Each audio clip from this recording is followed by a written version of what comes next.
네, 안녕하세요. 지금부터 국회 산업통상자원 중소벤처기업위원회 이장섭 의원실이 주최하고 산업연구원이 주관하는 산업정책 토론회를 시작하겠습니다.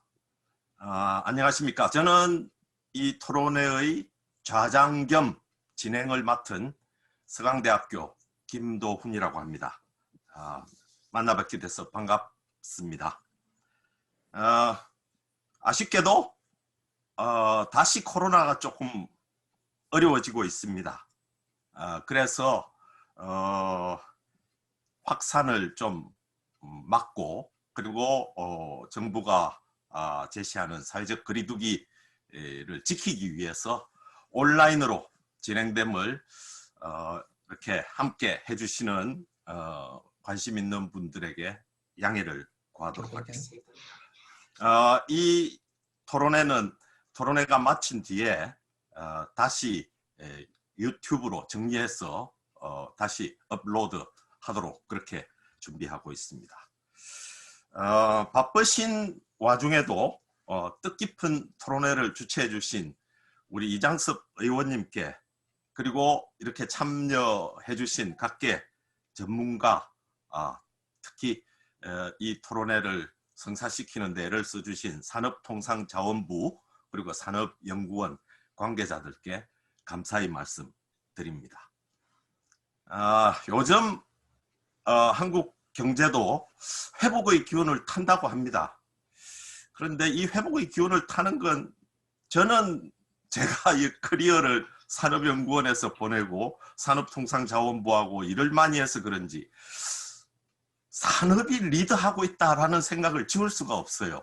수출이 증가되고 하면서 새로 회복되는 기운을, 우리 경제에 회복되는 기운을 불어넣고 있는데, 그런데 그 산업이 저는 근곤일척의 순간에 도달했다고 생각됩니다.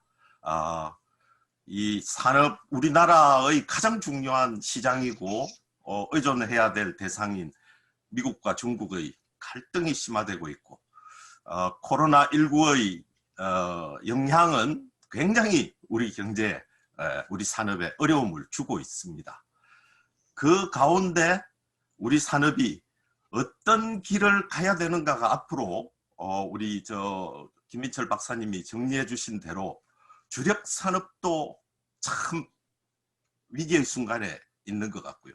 미래 산업은 미래가 그다지 밝은지 어떤지를 자신할 수 없는 상황인 것 같습니다.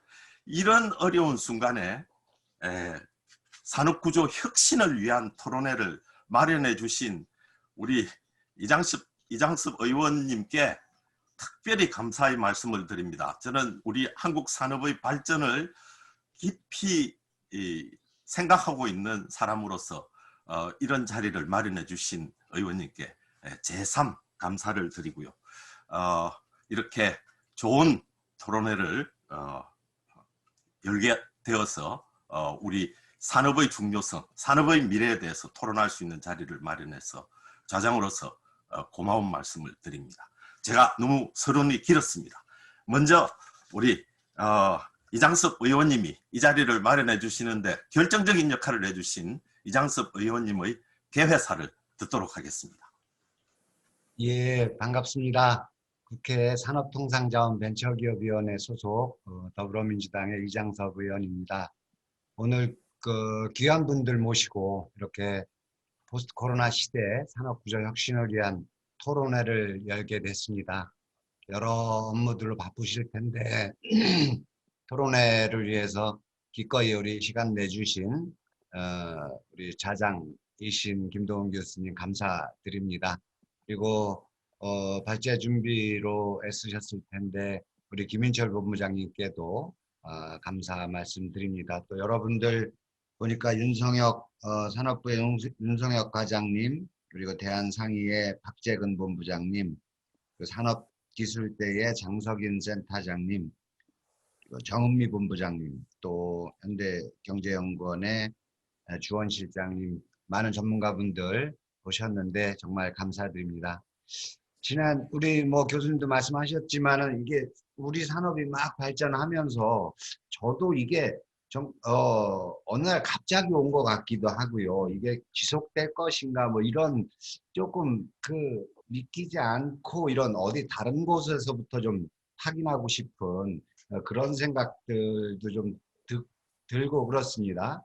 우리 지난 4월에 OECD가 대한민국 국내 총생산 규모가 이제 세계 한 10위권 안에 안착할 것으로 그렇게 평가를 했는데요. 코로나 위기 속에서도 이 같은 성과를 달성한 그 바탕에는 지금 교수님도 말씀하셨지만은 우리 어떤 그 제조업 그동안의 혁신 과정을 거쳐왔던 제조업이 큰 역할을 하지 않았나 이런 생각을 합니다.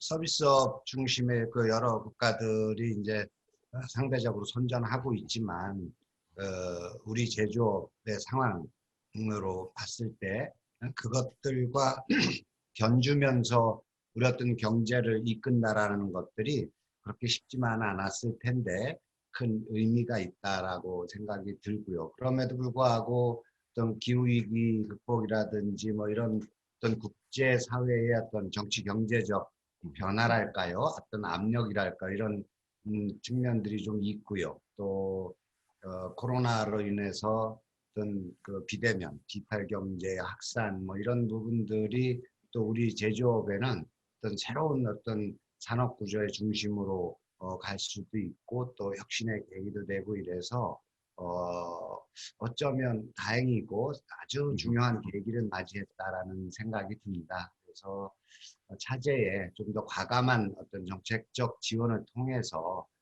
이 어떤 변화의 흐름을 정말 큰 기회로 만들어야 되지 않나라고 생각을 하고 있고요.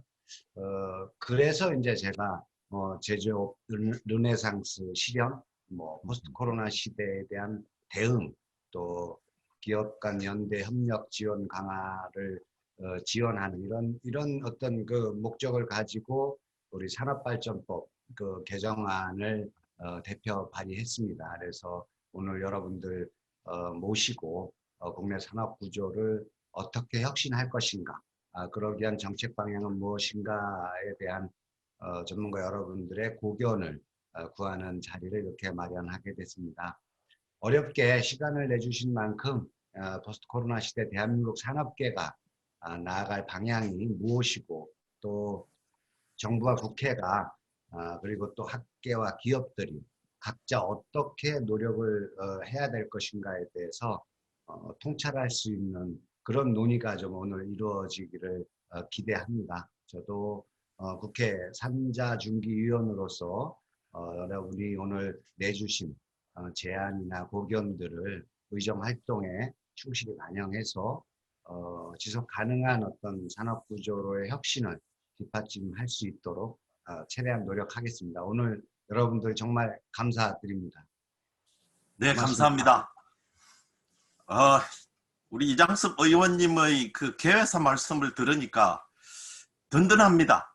국회에서 아마 우리 산업 발전을 위해서 좋은 역할을 계속 해주실 것으로 든든한 응원군으로 생각하고 저희들 토론회 잘해서 국회에 전달하도록 하겠습니다. 다음은 우리 국회 산업통상자원 중소벤처기업위원회 위원장이신 이하경 의원님이 미리 축사를 준비해 주셨다고 합니다. 예, 모두 듣도록 하겠습니다.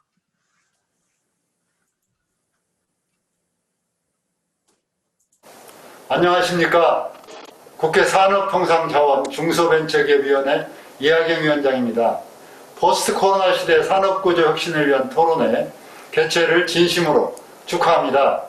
뜻깊은 토론회를 마련해 주신 이장섭 의원님과 산업연구원 관계자 그리고 고견을 나눠주실 전문가 여러분과 온라인으로 참석해 주신 모든 분들께도 감사의 인사를 전합니다. 최근 우리를 둘러싼 산업경제계 변화의 흐름이 범상치 않습니다.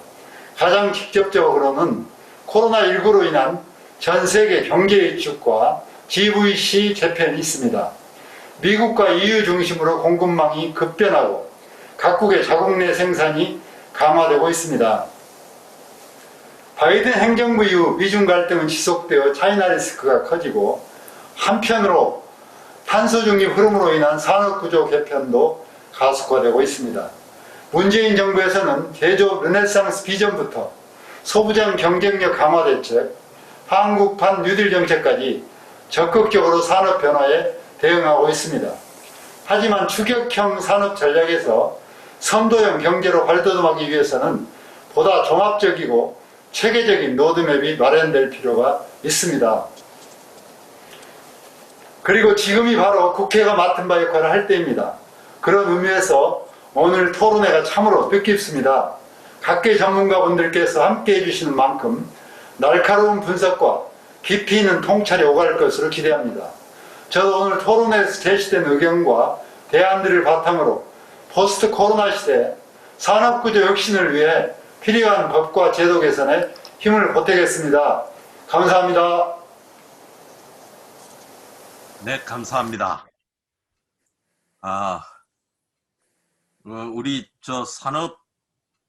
산업통상자원중소벤처기업위원회 위원장님과 우리 이장섭 의원님 같은 분들이 역할을 잘해 주셔서 우리 산업의 미래를 잘 열어주시기를 기대합니다. 아마 그런 길을 열어주기 위한 뭐랄까요, 좀 가이드라인을 꽤 고민을 잘 해주신 것 같아요. 우리 김인철 본부장께서 저한테 전달한 것만 해도 2번의 버전이 이렇게 전달되어 왔는데 갈수록 완성도가 높은 그런 발제문을 준비해 주셨습니다. 우리 김인철 산업연구원 산업정책연구본부장님 발제 말씀부터 듣도록 하겠습니다.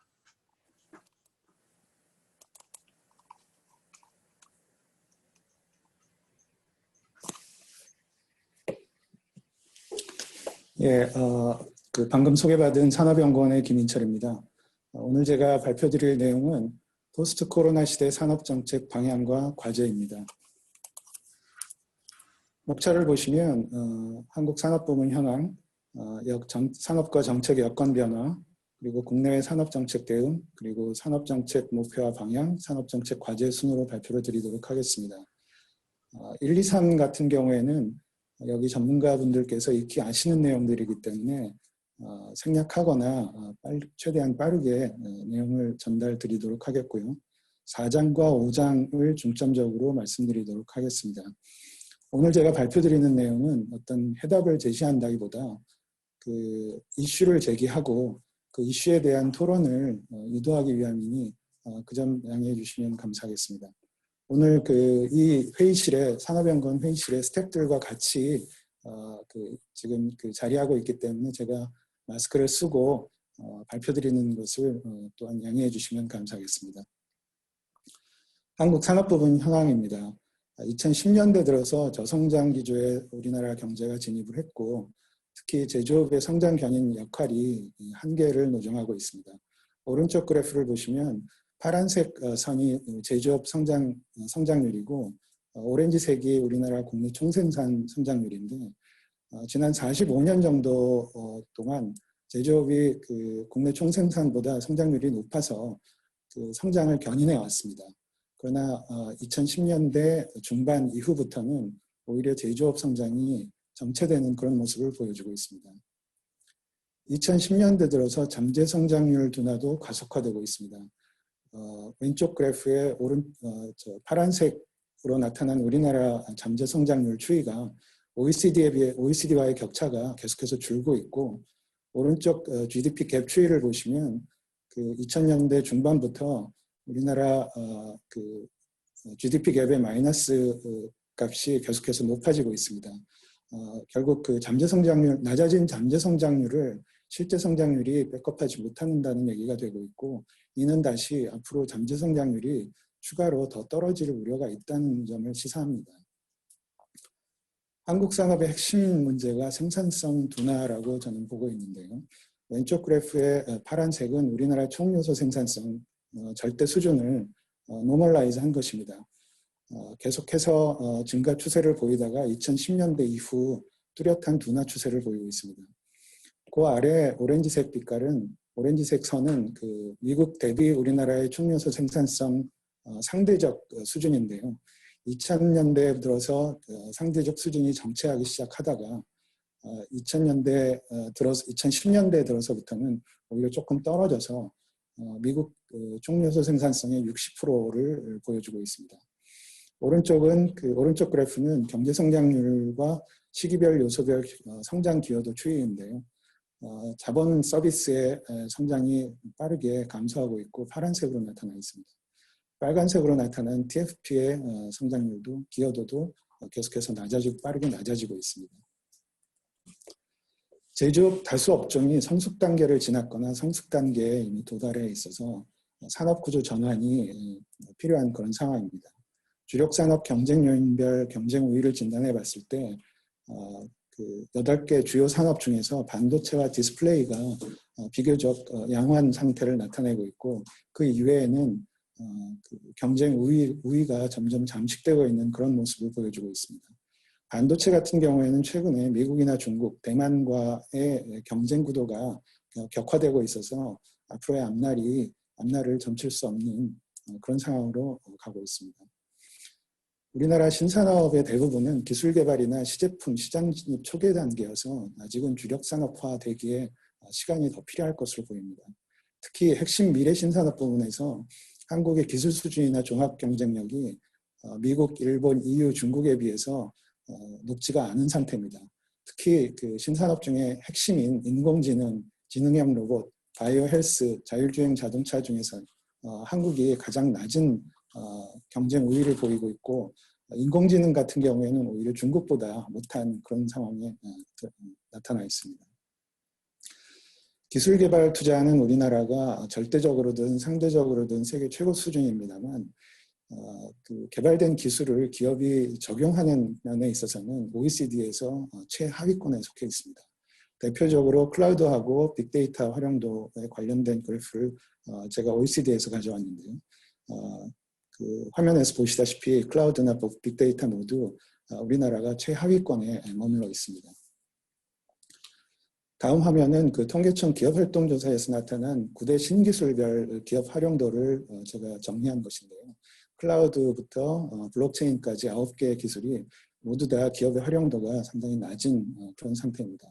통계청 기업활동조사는 모두들 알고 계시겠지만 우리나라 50인 이상 고용한 모든 기업 13,000개 이상의 기업을 전수조사한 것이어서 이것은 곧 우리나라 경제 전체의 그 기업 활용도로 보셔도 무방할 것이라고 생각이 듭니다. 대중소기업이 글로벌 혁신 네트워크에 참여하는 정도가 우리나라가 최하위에 속해 있습니다. 이것은 조금 오래된 2012년, 14년 그 통계이기 때문에 조금 오래되기는 했습니다만 크게 달라지지는 않았을 거라고 예상이 됩니다. 또한 그 기업의 기술 개발 활동이 투자는 많이 하지만 오픈 이노베이션이 잘 안 돼 있고 폐쇄적인 상태입니다. 오른쪽 아래 유일하게 하나 똑 떨어져 있는 게 우리나라입니다. 그래서 그 기술 개발에 대한 투자는 많이 하고 있지만 기술 개발이 폐쇄적으로 이루어지고 있다는 모습을 보여주고 있습니다. 2010년대 들어서 수출 증가율도 떨어지고 있고 세계 시장 점유율도 둔화되고 있습니다. 수출 경쟁력도 약화되고 있고 수출 상품 고도화 수준도 마찬가지로 둔화되고 있습니다. 우리나라 총수출 부가가치 중에서 총수출의 부가가치를 100으로 봤을 때 국내에 떨어지는 부가가치가 67%, 그리고 해외로 나가는 부가가치가 32%로 다른 미국, 일본, 독일, 중국에 비해서 국내에 떨어지는 부가가치가 상당히 낮고 특히 국내에 떨어지는 부가가치 중에서 서비스 부분의 부가가치가 다른 나라에 비해 월등히 낮은 그런 상황입니다. 2010년대 중반 정도에 그 우리나라 제조업 종합 경쟁력이 최고도를 보였습니다만 그 이후에는 떨어질 것으로 지금 전망되고 있습니다. 그 가치 창출의 원천이 과거에는 그 농업, 제조업, 서비스업 순으로 향상된 것으로 우리가 그런 패러다임을 갖고 있었는데 글로벌 가치 사슬, 국제적인 분업 체계가 완성이 되면서 과업이나 활동 위주로 이전이 되고 있습니다. 이것은 무슨 얘기인가 하면 과업이나 활동에 따라서 혁신이 어디서든 일어날 수 있고 과거처럼 농업, 제조업, 서비스업 순서가 아닌 방식으로도 얼마든지 산업구조 전환이나 경제 전체의 생산성 향상이 가능하다는 뜻입니다. 실제로 기업 생산성을 보면 기업 생산성의 격차가 굉장히 넓습니다만 수출이나 GVC처럼 글로벌화에 참여한 기업의 생산성이 평균적으로 다 그렇지 않은 기업보다 높음을 알 수 있습니다. 우리나라 글로벌 분업체계 참여도는 다른 나라에 비해서 월등히 높습니다. 총계에서 보시듯이 높습니다만 전방 참여보다는 후방 참여에 더 그 비중이 큽니다. 선진국과는 좀 다른 모습을 보이고 있습니다. 글로벌 가치사슬로부터 생산 네트워크가 글로벌 가치사적으로 생산 네트워크가 심화되고 있는데 이 내용은 과거 이제 제조 위주의 글로벌 가치사슬이 제조 서비스나 서비스 쪽으로 확장되고 있다는 내용이 됩니다. 그에 비해서 오른쪽에서 보시듯이 한국이 참여하고 있는 부분은 여전히 하드웨어 위주의 제한적인 부분이어서 잠재적으로 놓치고 있는 기회가 있다는 그런 의미가 되겠습니다. 우리나라 산업 부문이 직면한 장기 구조적 위협 중에 가장 중요한 것이 저출산 고령화라고 할 수 있는데요. 왼쪽 그래프 맨 위에 파란색에서 보시듯이 생산 연령 인구가 2017년을 기점으로 절대적으로 이제 감소하기 시작을 했습니다. 오른쪽 부양비를 보시면 2017년 전으로 급격히 앞으로 지금 증가할 것으로 예상이 되고 있습니다. 우리나라가 저출산을 해결하기 위해서 지난 20년 이상 상당한 정책적 노력을 기울였음에도 불구하고 별로 정책 성과가 없었는데 과거 20년과 다르게 앞으로는 생산 연령 인구도 떨어지고 부양비는 높아지는 상태에서 산업과 경제 전체를 운영해야 되는 굉장히 어려운 상황에 놓일 수 있다는 뜻이 되겠습니다. 지금까지 말씀드린 한국 산업 부문 현황을 요약을 하면 산업 성과가 둔화되고 구조전환이 미진하고 생산성 및 경쟁력이 둔화되고 산업정책의 효과가 의무시되고 코로나 이후에 대내외 산업정책 여건이 악화되고 불확실성이 증가되고 있는 그런 상황입니다. 대내외 산업 여건과 정책 여건 변화를 간단히 말씀드리면 선호와 소비 방식이 많이 변화하고 있고 생산 방식과 공급망도 변화하고 있습니다. 추가로 미중 갈등과 글로벌 여건도 상당히 악화되고 있습니다. 그에 따라서 산업정책에 대한 국내외 사회적 요구와 역할에 대한 범위가 확대되고 있습니다. 여건이 변화되고 환경이 변화된 상태에서 그러면 산업정책이 앞으로 사회적인 수요를 맞추기 위해서 무엇을 해야 되는가가 산업정책을 담당하는 또는 연구하는 사람들이 과제가 되겠습니다. 코로나 전에 국내외 산업정책 대응을 보시면 해외 주요국이 제조업이나 산업정책에 대한 인식이 굉장히 향상됨을 알 수 있습니다. 제조 부문에 대한 긍정적이고 전략적인 인식이 증진된 이유가 제조업이 기술 발전과 혁신의 중심이고 이런 파급 효과의 주요 매개가 되고 좋은 일자리 창출의 근원이 되고 경제 위기 시에 높은 회복력을 제공하기 때문입니다. 따라서 각 해외 주요국은 첨단 산업을 미래의 산업 경쟁력이나 일자리, 삶의 질을 핵심 요소로 파악하고 있고 국가 전략이나 안보 차원에서 굉장히 중시하는 그런 모습을 보이고 있습니다. 코로나 전후 미중은 해외 주요국 산업정책 내용이 여기 있고요. 그 다음 국내에서도 코로나 전후에서 주요 산업정책이 여러 발표가 됐는데 그중에서 중요한 것은 제조업 르네상스 비전 2019년에 발표가 됐고 한국판 뉴딜하고 2050 탄소 중립은 2020년에 발표가 됐습니다. 이 내용은 많이 아시리라 생각하기 때문에 생략하도록 하겠습니다. 그러면 새로운 산업정책의 목표와 방향이 무엇이 되어야 될까? 한국 산업정책이 가장 실제적이고 중요하게 답변해야 되는 질문이 미래 한국이 무엇을 먹고 살 것인가가 아닌가 합니다. 따라서 산업정책이 이 질문에 대한 비전과 방안을 제시할 필요가 있는데 그러기 위해서는 산업정책을 실행을 통해서 문제를 해결하고 가시적이고 실질적인 성과를 도출할 필요가 있습니다. 또한 그러기 위해서는 산업 부분의 새로운 가치 창출, 곧 혁신에 필요한 정책을 집중 지원할 필요가 있는데요. 그러기 위해서는 무엇을 어떻게 해야 되는가가 실제적인 질문이 되겠습니다. 그걸 위해서는 일단 산업정책에 대한 사회적 수요에 부합하는 산업정책 목표를 다시 한번 재검토하고 설정할 필요가 있다고 생각이 듭니다. 그런 이후에는 산업정책 목표에 부합하는 정책 방향, 중간 목표라고 제가 여기 썼는데요. 이런 내용들에 대한 방향, 정책 방향을 정립할 필요가 있고, 산업정책 목표와 정책 방향을 효과적이고 효율적으로 실행하고 성과를 도출할 수 있도록 정책 수단이나 정책 체계를 마련할 필요가 있습니다. 여기에는 그 기술 인력 투자, 금융 입지, 글로벌화 등 기능별 산업정책이 포함되고, 규제, 세제, 그리고 산업정책 추진 체계와 법 체계를 포함하는 제도, 그리고 인텐저블한 부분에서 정부의 역할, 민간의 역할, 시장의 역할 분담도 필요하다고 생각이 듭니다. 그 산업정책에 대한 국내의 평가가 미온적인 이유는 아까 말씀드린 것처럼 그 실제적인 성과가 부족하기 때문이다라고 보는데요. 결국 산업정책을 업그레이드해서 실제적인 성과를 도출하는 것이 필요하다는 생각입니다. 앞서 말씀드린 산업정책 목표와 정책 방향에 부합하도록 산업정책을 업그레이드하고 실제적인 성과를 도출하는 것이 가장 중요하겠습니다. 산업정책 과제입니다. 제가 제시한 것은 한국형 산업전략과 혁신의 중요성인데요. 한국형 산업전략에서 말씀드리는 한국형이라는 뜻은 그 한국 산업이 다른 국가와 다르게 특수하게 직면한 대내외 여건이 있기 때문에 그것을 그 산업전략 또는 산업정책에 반드시 반영을 할 필요가 있다. 이것이 하나가 되겠고요.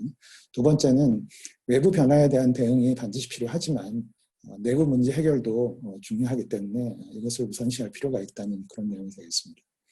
예를 들면 그 미중 갈등 같은 경우에는 우리가 그 대응하는 수동적으로 대응하는 것 이외에 할 수 있는 방안이 그리 많지 않습니다만 국내 뭐 규제 문제라든지 산업 지원이라든지 이런 부분에 있어서는 우리가 얼마든지 그 힘을 발휘할 수 있기 때문에 이런 부분을 우선시할 필요가 있다는 내용이 되겠습니다.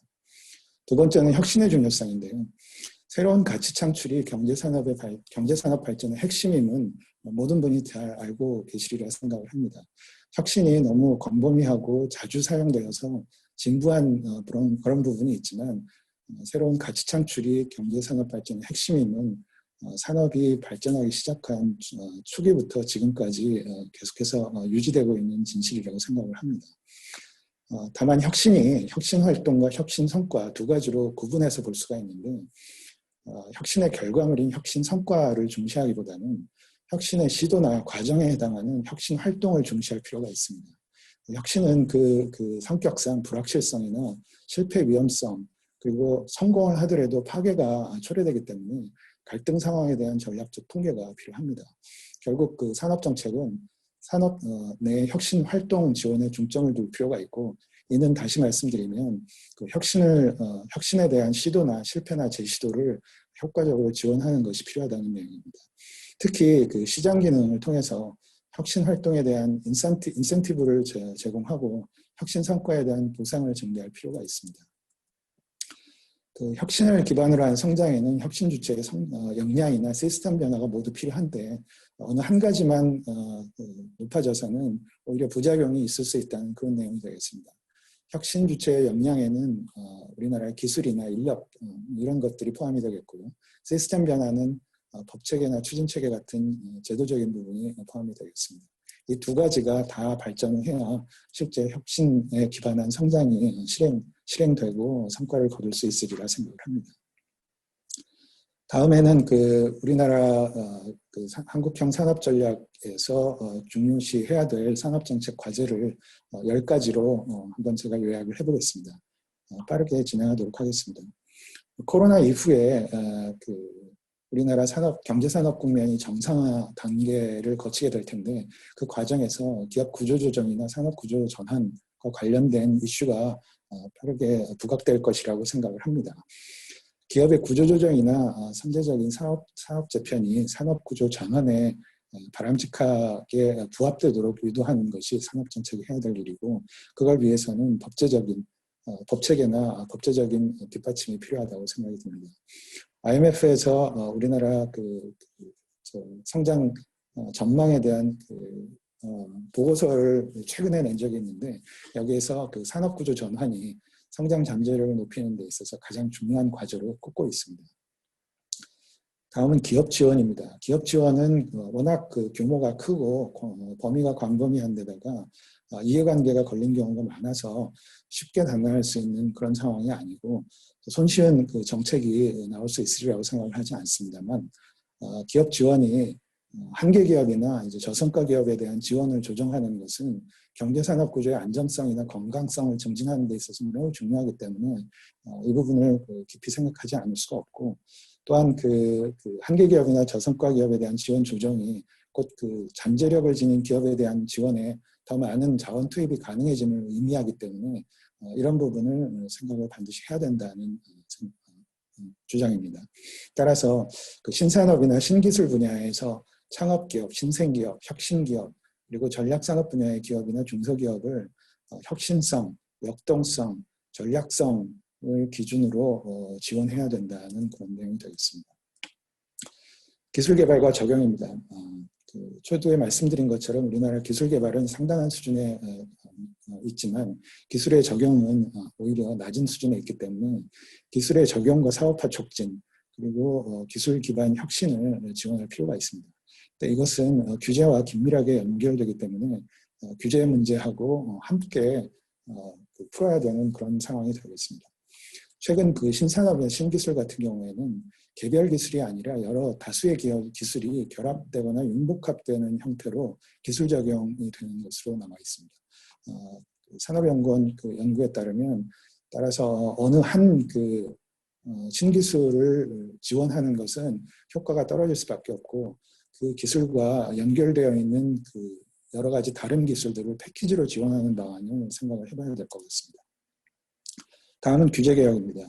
규제개혁이 그 역대 모든 정부의 국정과제였는데도 불구하고 실제 성과가 미진하다는 평가가 많습니다. 결국 그 산업연구원이 행한 그 규제에 관한 기업 설문조사에 의하면 기업들도 환경이나 안전 같은 사회적으로 필요한 규제에 대해서 동의를 합니다. 다만 이들 규제가 기업이나 산업에 미치는 부정적인 영향이나 부수적인 영향을 극복할 수 있도록 산업정책적인 고려가 필요하지 않나 하는 그런 주장을 하고 있습니다. 궁극적으로는 OECD 국가의 수준까지 규제 개혁이 지속적으로 추진될 필요가 있다고 보고 그리고 단기적으로라도 해외 주요국에서 허용되는 사업 방식이 국내에서도 허용되는 것이 필요하지 않나 생각을 합니다. 이는 국가 간 산업 정책이나 규제와 같은 그 정책 경쟁 과정에서 국내 기업에 기울어지지 않은 장을 제공하기 위해 필수적이라고 생각을 하기 때문입니다. 인력 수급입니다. 기술이나 숙련을 갖춘 인력 수급이 산업 생산, 혁신의 가장 중요한 요소를 구성하고 있습니다. 특히 신산업이나 신기술에 있어서는 기술과 숙련을 갖춘 인력 수급의 중요성이 더욱 강화되는 것으로 보입니다.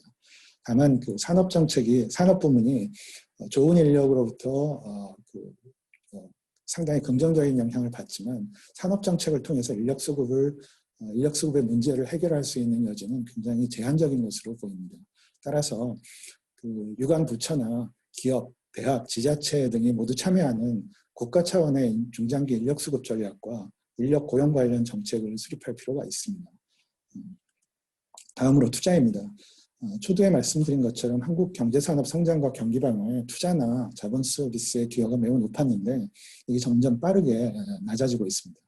그 산업구조 전환 과정에서도 과거와 다른 그 투자가 필요한데 과거와 같은 대규모 설비 위주의 투자가 아니라 혁신을 촉진할 수 있는 투자의 중요성이 굉장히 확대될 것으로 보입니다. 따라서 투자 지원의 정책의 효과를 높이기 위해서는 설비나 토지나 현금 위주 지원뿐만 아니라 기업 활동의 필수 요소인 인력이나 규제를 혁신 성장과 연결지어서 포괄적으로 지원하는 방안을 고려할 필요가 있다고 생각이 듭니다.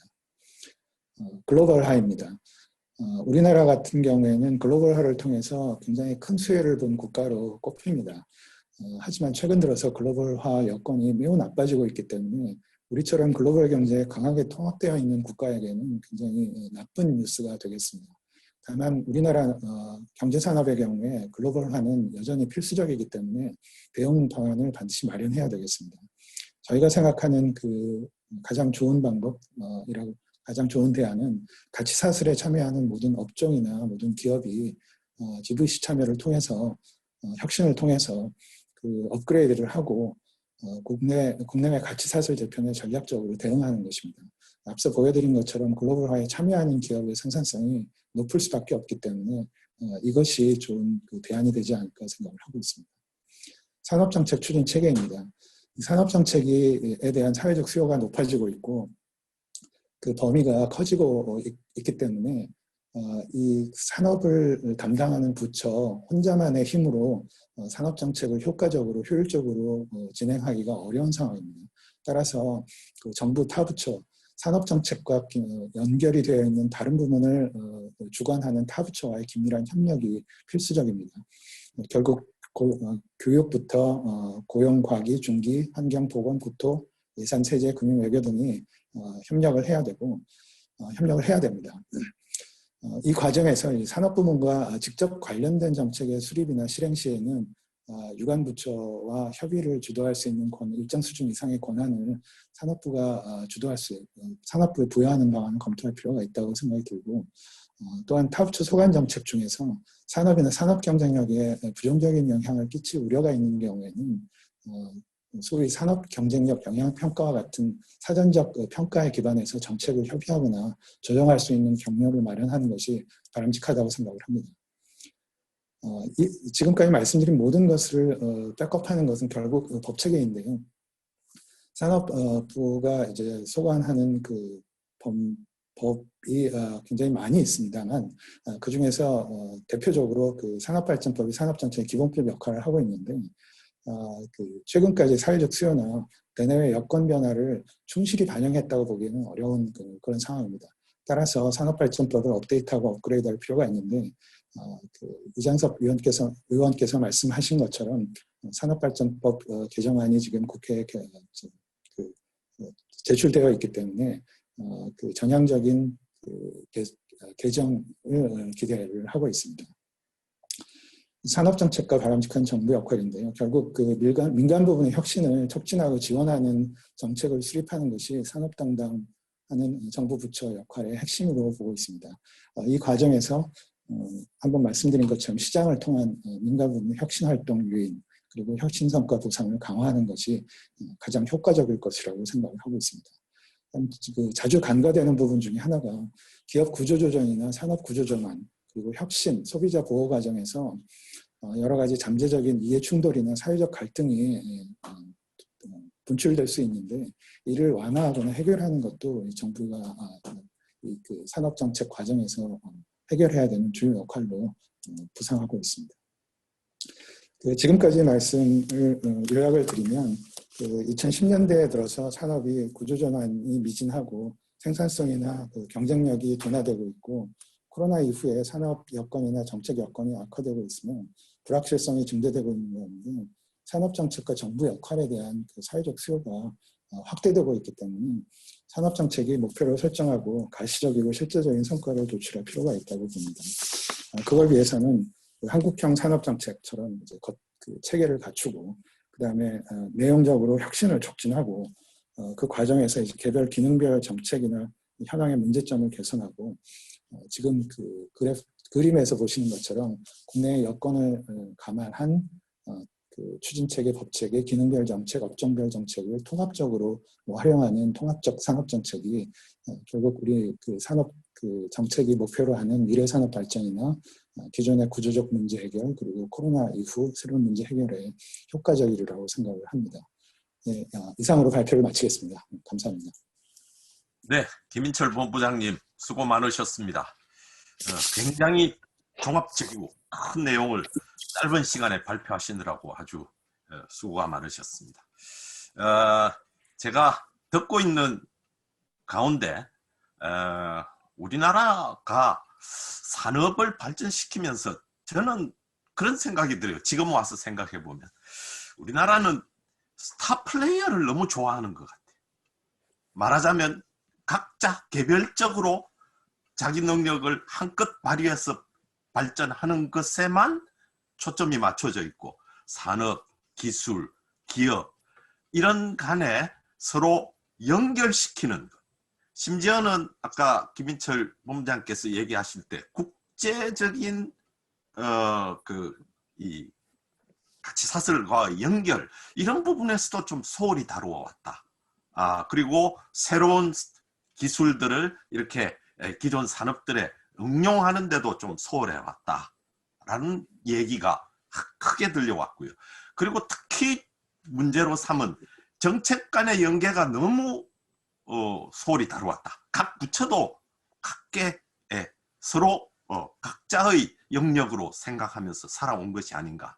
그래서 김인철 본부장께서 정책 업그레이드라는 표현이, 저는 그 업그레이드라는 표현이 그야말로 정책 간의 융합과 연결, 그렇게 관계를 원활히 하는 것에 초점이 맞춰져야 되는 것 아닌가. 그것이 산업구조 혁신을 위한 정책이다라는 그런 생각을 느꼈습니다. 이런 중요한 문제를 제기해 주셨는데, 이제 굉장히 이 산업 정책 분야에서 고민을 많이 하시는 분들을 토론자들로 모셨습니다. 제일 먼저 우리 대한상공회의소의 산업조사본부장으로 계신 박재근 본부장님을 모시겠는데요. 이분은 특이하게 기술격차 축소가, 말하자면 우리가 앞섰다고 생각한 기술격차 축소 문제라든지, 제가 특히 눈길이 끌린 게 산업의 신진대사가 좀 문제가 발생하고 있다라는 말씀을 해주시는 것이 굉장히 눈길을 끌었습니다. 우리 박재근 본부장님 토론 부탁드리겠습니다. 네, 안녕하십니까. 대한상공회의소 박재근입니다. 먼저 말씀드릴 것은 지금 말씀드릴 내용들이 그 대한상공회의소의 공식적인 의견이 아니고 제 개인 의견이라는 말씀을 드립니다. 훌륭한 발제를 해주셨기 때문에 사실 제가 말씀드리기 좀 사족이라는 느낌은 있는데요. 발제해 주신 뭐 진단이나 또 방향성에 대해서 100% 공감한다는 말씀드리겠습니다. 먼저 그 산업정책의 성과에 대해서 한번 말씀을 드려보자면, 우리나라가 뭐 작년 기준으로 10위 정도의 국가가 됐는데, 이것이 물론 기업들의 노력이 많이 기여한 부분이 있지만, 그러면 산업정책이 기여한 부분은 없었겠는가? 그거는 저는 아니라고 생각이 되고요. 정부에서 시대적 과제에 대해 적절하게 산업 정책으로 대응을 해왔다라고 할 수 있겠습니다. 그 덕분에 수출도 지금 세계 7위, 또 주력 산업에서 경쟁력들이 어느 정도 유지되고 있고, 또 최근에는 소부장 자립 또 지금 진전이 이루어지고 있다고 생각이 됩니다. 그럼에도 불구하고 지금 산업 정책에서 위기 요인은 먼저 말씀드리고 싶은 것은 우리가 이 글로벌 가치 사슬에서 어떤 찾아올 때 위치를 위협하고 있는 것이 역시 중국의 기술격차 축소라고 생각됩니다. 지금 중국과의 기술격차가 거의 없어졌을 뿐만 아니라 일부 분야에서는 이미 한국을 압도하고 있는 그런 상황으로 평가되고 있습니다. 두 번째로 방금 원장님께서 말씀해 주신 것처럼 산업의 신진대사가 너무 정체되어 있는 것이 아니냐. 조금 오래된 자료이긴 합니다만 세계적으로는 10대 제조업이 세계나 교체됐음에도 불구하고 한국은 한 개 정도밖에 교체되고 있지 않다. 우리가 지금 생각을 해보면 우리나라 상위권 기업들이 거의 변화가 없다는 것이 바로 그런 내용 증명한다고 생각됩니다.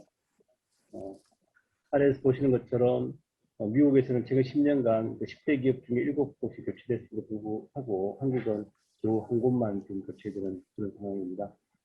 이것이 개별 기업의 노력의 부족인 면도 있겠지만 또 여러 가지 규제라든지 이런 종합적인 환경이 작용한 부분도 있다고 생각됩니다.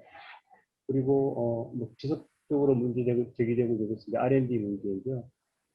우리나라가 세계 최고 수준의 이 R&D 투자국 비율로 보면 압도적 1, 2위 정도에 가 있고, 또 규모로도 사실 되게 상위권에 있음에도 불구하고 효율성이 미흡하다는 게 계속 지적되고 있고, 또 물량 면에서도 미국이나 중국에 비해서는 우리가 현재 기술이기 때문에 앞으로 격차가 점점 더 또 벌어질 우려가 있다는 것. 그리고 또 한 가지는 우리가 지금 R&D 투자를 많이 하고 있음에도 불구하고 이것이 특정 업종, 또 전기전자 쪽에는 편중되어 있는 것이 다른 산업에서 경쟁력을 획기적으로 향상시키는 데 제약력이 되고 있다고 생각이 듭니다. 그리고 또 한 가지 문제가 대중소기업 간의 그 양극화가 계속되고 있다는 그런 문제인데요. 대기업들은 상당히 뭐 글로벌 수준으로 올라가는 기업들도 많이 나타났고, 원장님 표현하신 대로 스포츠화들이 좀 꽤 있지만은 중소기업들이 워낙에 지금 경쟁력이 낮다는 문제, 또 근로자들 생산성 문제라든지 또 이런 부분에서 선진국들은 뭐 최소 50, 60%까지 올라가 있다고 평가되는데 한국은 또 본일 수준으로 이렇게 평가되고 있습니다. 그리고 이 산업계 새로운 도전 과제라고 할까요? 이것이 아까 원장님께서 모두 말씀하실 때 이게 뭐 건곤 일척의 순간이 왔다고 말씀하셨는데 이 건곤 일척의 순간이 온 이유 중에 뭐 첫 번째로 말씀드릴 수 있는 것이 GVC가 재편되고 있다. 각국들이 이 자국 중심으로 지금 공급망을 재편하고 있다는 것, 네, 그것이 하나의 우리한테 굉장히 위기 요인이 될 것 같고요.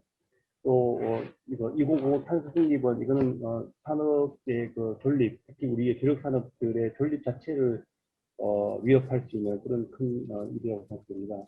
특히 이제 우리나라가 제조업 비중이 다른 나라들에 비해서 굉장히 높기 때문에 더욱더 쉽지 않은 과제라고 생각됩니다.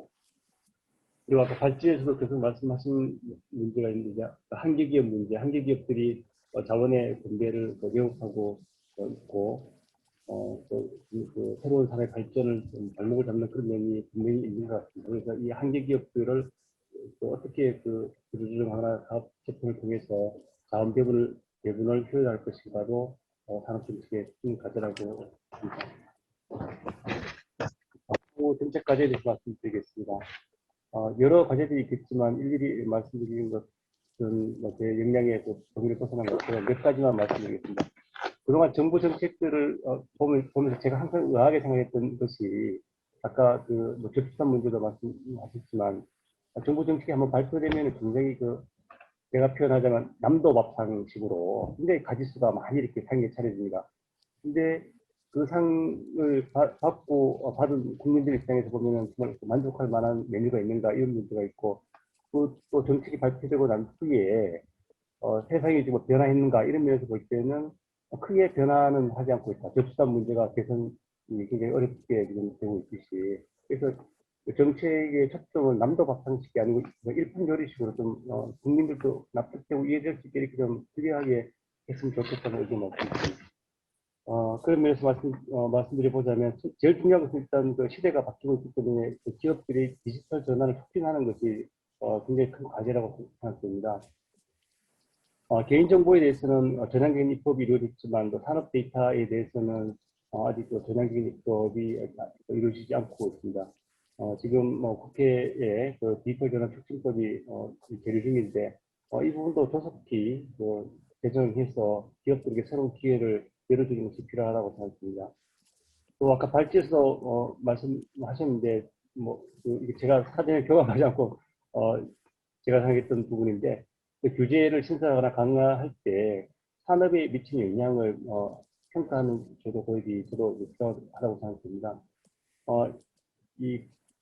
최근 작년 올해 초해서 상법이나 공정거래법, 노조법, 중개재법 이런 법들이 이루어지는 과정에서 보면은 불필요하게 좀 국가적인 이 소모적인 논란, 갈등 그런 것들이 있을 것 같습니다. 이것은 이런 법률에 대해서 전문가적인 그런 의견이나 분석, 토론 이런 것보다는 정치적인 결정이나 여론의 압박 이런 것에 의해서 결정되는 부분이 크다고 생각합니다. 이런 것들을 우리가 좀 더 성숙되게 논의를 이끌어 가려면은 전문가적인 의견이 중요한데 특히 이 여러 부처 중에 산업부에서 이런 새로운 입법들이 이루어질 경우에 이게 산업 경쟁에 어떻게 영향을 미칠지 그것을 꼭 산중기뿐만 아니라 각 국회 상임위에도 의견을 제출한다면 그게 국회가 꼭 그게 바인딩 되지 않더라도 어떤 그 문제가 있는지는 분명히 인식을 하고 입법을 할 수 있을 거라고 생각합니다. 이것이 산업부가 실질적으로 좀 뭐랄까 좀 바른 돈도 좀 확대를 하고 국가 경제를 정상적인 방향으로 이렇게 이끄는 데 도움이 될 수 있다고 저도 생각하고 있습니다. 또 하나 말씀드리고 싶은 것은 이제 미래 신산 분야 인력 문제인데요. 이 미래 신산에서 가장 어려운 문제가 그쪽 분야 기업들은 인력 부족이라고 지금 평가를 하고 있습니다. 그리고 뭐 최근에 언론도 많이 보도되고 있듯이 지금 IT 기업 간의 인력 쟁탈전이 지금 벌어지고 있습니다. 반면에 지금 청년 또 실업 문제는 굉장히 심각한 상태이고, 그러니까 분명히 어떤 그 산업의 수요처가 있는데도 불구하고 공급이 정상적으로 이루어지지 않고 있다는 이런 문제가 있습니다. 이건 굉장히 불행한 일이라고 생각합니다. 국가적으로도 불행하고, 청년들에게도 불행하고, 기업에게도 불행한 그런 일이라고 생각합니다. 지금 예를 들면 뭐 수도권에서 정원 조정도 어렵고, 또 학과 간의 정원 조정에서도 뭐 학과 간 이해관계 때문에 그마저도 어렵고 하다면 어떤 새로운 어떤 트랙을 만들어서라도 이런 신산업 분야의 인력을 빨리빨리 예측해서 공급해주는 이런 게 반드시 필요하다고 생각합니다. 마지막으로 말씀드리고 싶은 것은 한국을 온쇼링 시기화하자는 얘기인데요. 이것은 현대경제연구원에서 이게 제안했던 그런 내용입니다. 저희가 보기에는 쇼링이 가능하다면 좋겠지만 기업들이 해외 진출한 그대 목적이 뭐 비용 때문도 아니고 현지 시장 진출이 가장 주된 이유라고 지금 얘기를 하고 있습니다. 그렇다면 그렇게 나간 기업들을 현실적으로 다시 돌아오게 하는 것은 굉장히 제한적이라고 생각됩니다. 그렇다면 우리가 나아가야 될 방향은 여러 어떤 국제적 흐름에 맞추어서 해외 기업까지 한국에서 사업할 수 있는 여건을 만들어주는 것, 온쇼링 전략으로 가는 것이 결국 전공법이고 해법이 아닌가 생각됩니다. 이를 위해서는 여러 가지 것들의 조건이 필요하겠지만, 뭐 법제도적인 문제, 또 물리적 인프라, 인적 자원이 우리가 또 받침하는 것, 그리고 특히 외국에 대해서 열린 어떤 마인드를 가지고 거리 여건이나 문화를 바꿔나가는 것, 그런 것들을 글로벌 관점에서 우리가 혁신해 나가는 것이 중요하다고 생각합니다. 네, 이상 토론 마치겠습니다. 감사합니다. 네, 박재건 본부장님 수고 많으셨습니다. 이어서 우리 이 경제 전체를 좀 이렇게 항상 바라다 보면서 문제를 좀 제기해 주시고, 특히 이번 토론에 이 우리 산업정책 산업구조 혁신을 위한 정책 수립에 참고할 만한 대내외 리스크 요인을 잘 정리해 주신 우리 주원 현대경제연구원 주원 경제연구실장님 토론 부탁드리겠습니다. 네, 현대경제연구원 주원입니다. 일단은 발표 내용의 핵심이 이제 한국형 산업 전략의 이제 수립인데요. 뭐 누구나 공감하시는 분이겠지만은 반드시 이제 필요한 키워드라고 생각이 됩니다. 그동안에 우리 이제 정부의 산업 정책이나 전략 같은 게 사실 뭐 미국이나 중국이나 일본 거를 이제 갖다 뺏기는데 이제 주력을 했거든요. 그러다 보니까 사실 뭐 국가마다의 특성, 그 다음에 뭐 산업적 특성, 경제적인 특성 이런 게 있는데도 불구하고 억지로 이제 거기에 맞추다 보니까 사실은 되는 것보다는 안 되는 게 더 많은, 그래서 상당히 좀 공감이 됩니다. 그리고 두 번째로는 역시 핵심은 이제 그거죠. 뭐 기존 우리 주력 산업을 보다 이제 고부가하는 게 하나의 축이고, 그 다음에 이제 지금은 주력 산업의 역할을 하지 못하지만 어떤 새로운 신성장 동력을 찾는 게 어떻게 보면 가장 궁극적인 목표라고 생각이 되는데, 이제 발표하신 내용에 이게 줄거리를 쭉 따라가다 보면은 결론은 그거 같아요.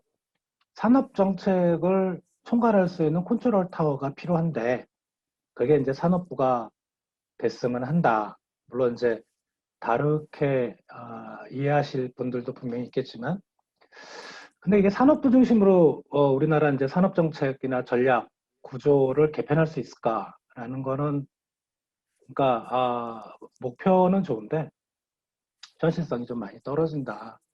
그냥 다른 부처에서 가만히 안 있을 것 같거든요. 그러니까 지금 예를 들면 서비스 산업은 모든 부처로 다 쪼개져 있어요. 산업부가 과연 거기까지 이제 커버를 해서 전체적인 우리의 산업 구조를 어떤 세판을 짜야 되는데 그거는 참 쉽지는 않을 것 같다. 노력은 해야 되겠지만 뭐 그런 말씀을 좀 드리고요. 그리고 이제 뭐 개인적으로는 산업정책 전략이나 이제 방향을 설정을 할 때 좀 이런 부분들을 한번 참고를 해보시라고, 뭐 참고 수준입니다. 한번 몇 가지를 좀 말씀을 드려봅니다. 첫 번째는 산업정책의 문제만이 아니고 우리나라 경제정책이 사실은 뭐랄까 좀 나이브하다고 할까요? 상당히 낙관적인 전망에 기초를 합니다. 그러니까 왜 무슨 얘기냐면 우리가 글로벌 외환위기 이후에 글로벌 경제 위기가 한 평균 4년에 한 번꼴로 났어요. 그러니까 경제 위기가 발생하면 뭐 우리나라도 그렇지만 모든 나라의 성장 경로가 뒤틀어집니다. 그런 부분들을 과연 고려를 우리가 해야 되는 게 아닌가. 그러니까 일시적인 경제 위기라고 치부하기에는 너무 경제 위기가 상시화되고 있다. 그러니까 이런 부분들도 고려를 해야 좀 현실적인 산업 전략을 짤 수 있지 않을까 생각이 되고요.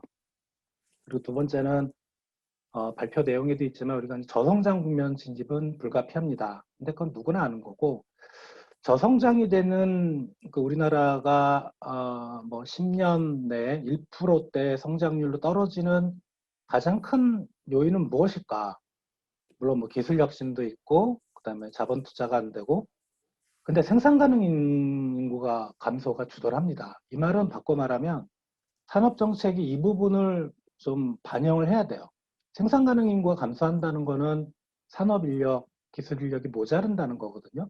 그러니까 그런 부분들을 생각하면 우리가 아무리 거창하고 뭐 좋은 산업 정책이나 전략을 짜더라도 그 안에서 일할 사람이 없다면 과연 그게 가능할 건가? 그 부분을 우리가 좀 고민을 많이 해야 되고 그러면 뭐 기존 전통 산업에서 나오는 사람들 그쪽에 구조조정에서 나오는 사람들을 신산업으로 투입한다? 이거는 이제 현실 고용시장을 아시는 분들은 불가능하다고 말씀하셔요. 그러니까 예를 들면 제조업, 자동화 공장에서 일하시는 분들을 교육해서 4차 산업혁명 쪽으로 갈 수 있을까? 그건 불가능하다는 거거든요. 그러니까 그런 부분들, 어떤 산업 인력의 공급 문제도 같이 공급을 좀 고민을 하셔야 될 것 같고요. 그리고 이제 차이나 리스크는 언급하셨습니다. 뭐 대부분 다 아시는 내용인데, 뭐 우리 기술력, 그 다음에 뭐 10년 내에 중국 GDP가 미국 GDP를 추월하는 거는 거의 확정적이라고 해요. 뭐 그런 부분들이 있는데, 최근에 우리가 이제 경제 쪽에서 이런 부분들을 과연 이런 부분까지 생각을 해야 되느냐는 좀 의문이긴 한데, 미국과 중국의 패권 경쟁이 우리나라 산업 전략을 뒤틀리게 만들 수 있지 않을까. 최근에 이제 쿼드도 그렇고요. 그 다음에 어떻게 보면 정치 외교가 통상이나 교육이나 경제나 산업이나 영향을 안 미쳐야 되는데 우리가 뭐 비근한 예로 일본의 수출 규제도 분명히 정치 외교적 갈등이 경제적 영향을 미쳤고 좀 더 나가면 이제 사드 문제에서도 우리나라 경제에 일정 부분 영향을 미쳤고요. 그러면 지금 미국과 중국의 갈등에서 우리가 자유로울 수 있을까? 역시 이 부분도 어느 정도 좀 고려를 해야 우리가 전략 세운 뭐 정책이나 전략이 좀 추진력을 얻고 현실성을 가질 수 있지 않을까 생각이 됩니다. 그리고 네 번째는 제 경험으로는 대규모의 국책 사업, 그러니까 정부의 재정이 이렇게 큰 규모로 들어가는 국책 사업은 최근에 없었던 것 같아요. 그러니까 뉴딜 정책인데요. 방향성 맞고요.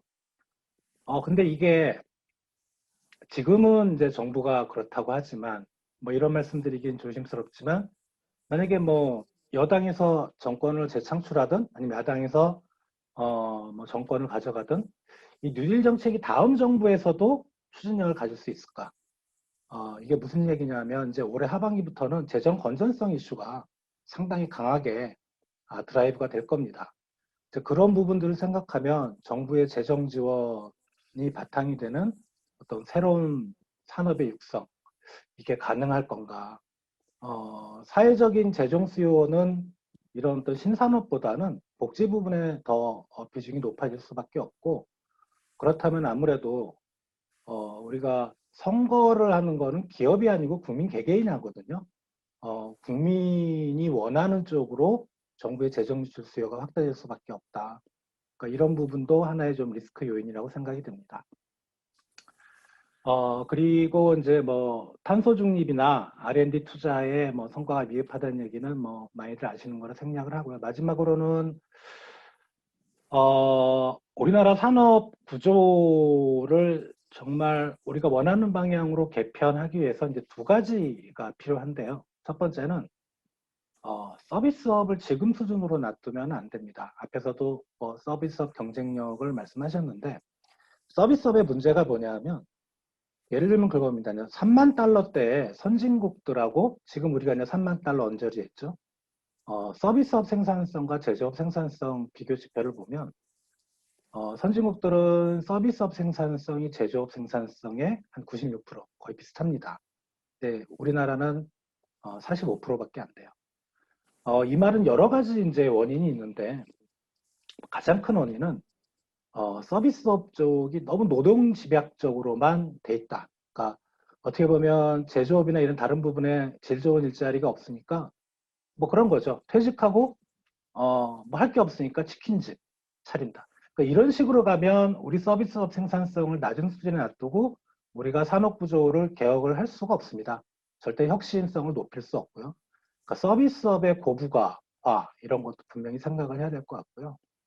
그리고 마지막으로 이제 또 다른 산업 구조 변환의 중요한 축이 신성장 산업인데, 지금 정부에서 많이 자랑합니다. 뭐 특히 이제 산업부에서 월마다 수출 동향 나오면 뭐 신성장 산업의 수출에 그래서 뭐 2차 전지, 바이오헬스, OLED, 뭐 전기차, 뭐 수출 금액이 어마어마하게 빠르고 늘고 있다. 그런데 그 신산업이라고 말하는 품목들의 수출 비중이 한 7%밖에 안 돼요. 예. 그러니까 빠르게 늘고 있지만 신성장 산업의 어떤 성장이라는 게 생각보다는 그렇게 좀 제한적입니다. 이런 부분들 생각할 때 그런 부분들을 빨리 키우기 위한 정부의 노력 이런 것들이 상당히 좀 필요하다고 생각이 됩니다. 네, 나머지 내용은 자료로 가름하겠습니다. 감사합니다. 네, 예, 주원 실장님 감사합니다. 참 이 산업 구조 혁신을 고민하는 사람한테는 참 많은 숙제들이 와 있습니다. 우리 저 맨 마지막에 기다리고 계신 우리 윤 과장님의 어깨가 점점 무거워짐을 느끼고 있습니다. 아마도 한 몇 년 전만 하더라도 이런 자리의 주제 발표자는 이분이셨어요. 산업연구원에서 그야말로 산업발전 그리고 산업구조 혁신 등에서 혁혁한 족적을 남기시고 지금은 산업기술대학교에 가셔서 산업기술정책연구센터장을 맡고 계신 장석인 박사님이십니다.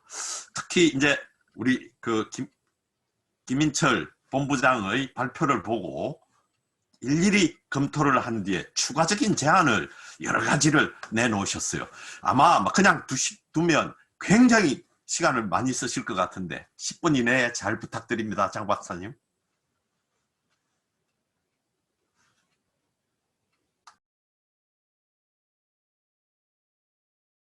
네, 음소거 해제하시고 말씀하셔야 돼요.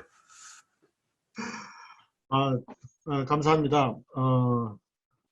저도 산업연구원에 있었기 때문에 이 좋은 주제에 또 토론할 수 있는 기회를 주셔서 너무 감사하고요. 또 오늘 그 김인철 박사님의 발표를 보니까 청출어람이라는 말이 생각이 납니다. 점점 그 후진들이 선진보다는 더 낫다, 더 좋은 체계적인 준비를 하고 계시구나 이런 생각을 하게 됩니다.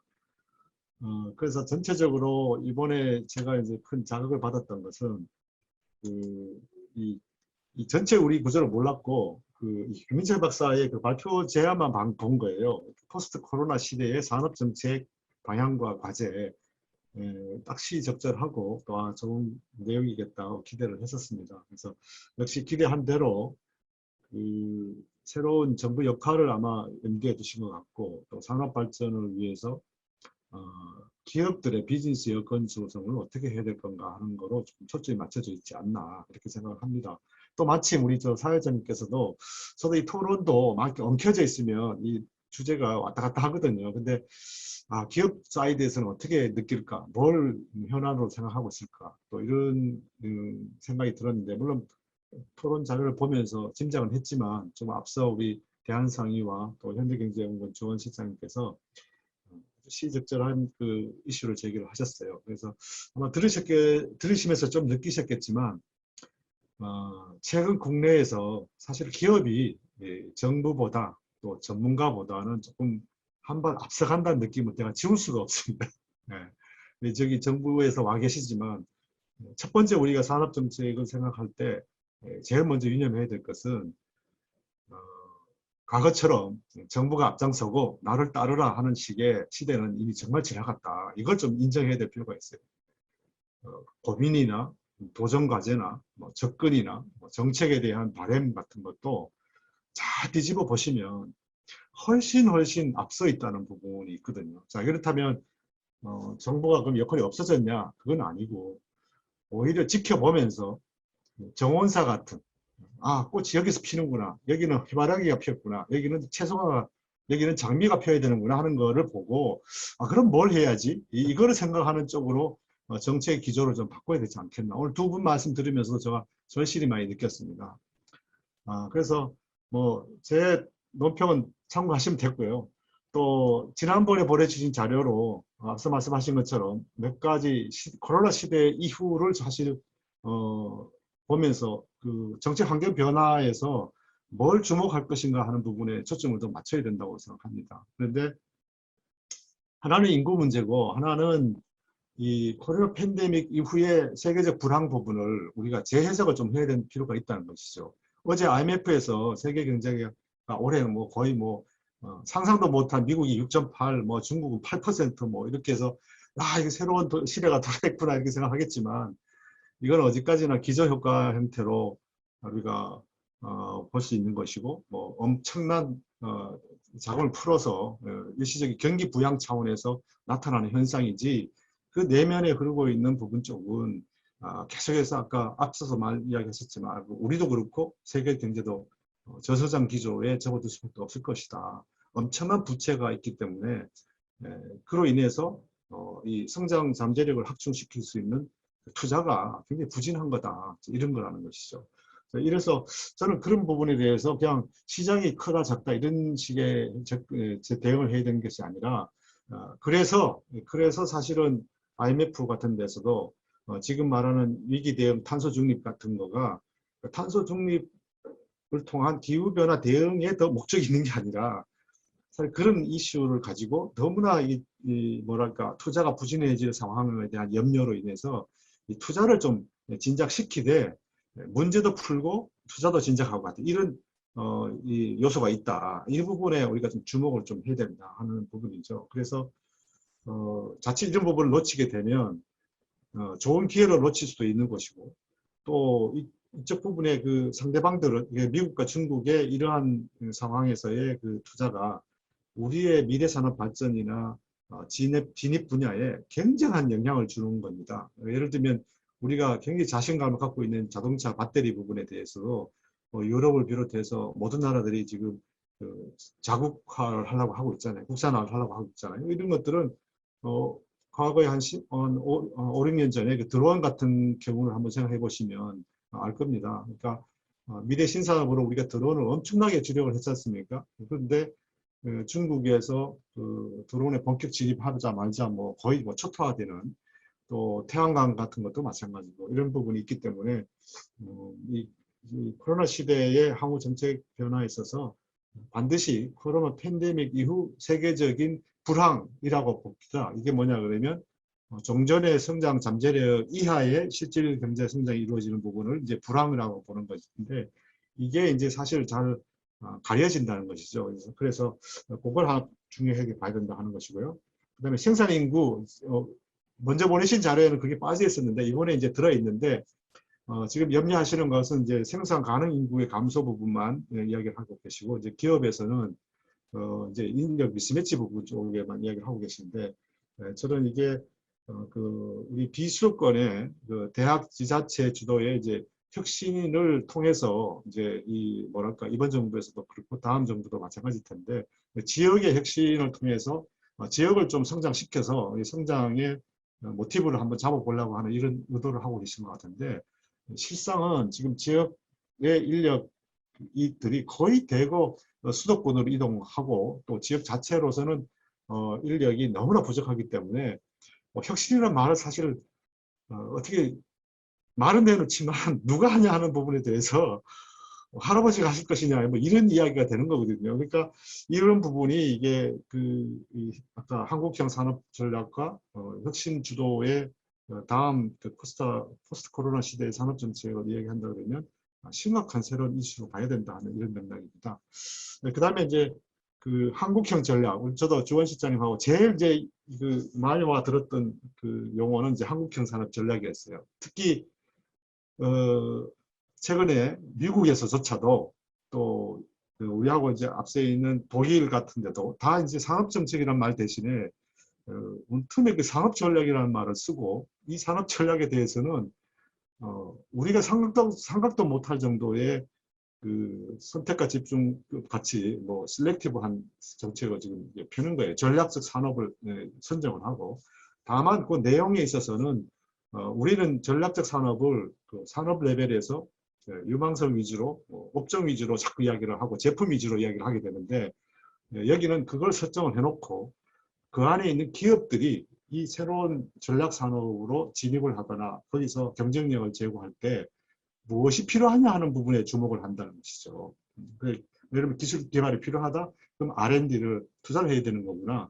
인력이 필요하나? 그럼 인력을 위한 교육을 해야 되냐? 그럼 그것도 중요한 포인트구나. 그러면 거기에 따라서 그걸 누가 하느냐?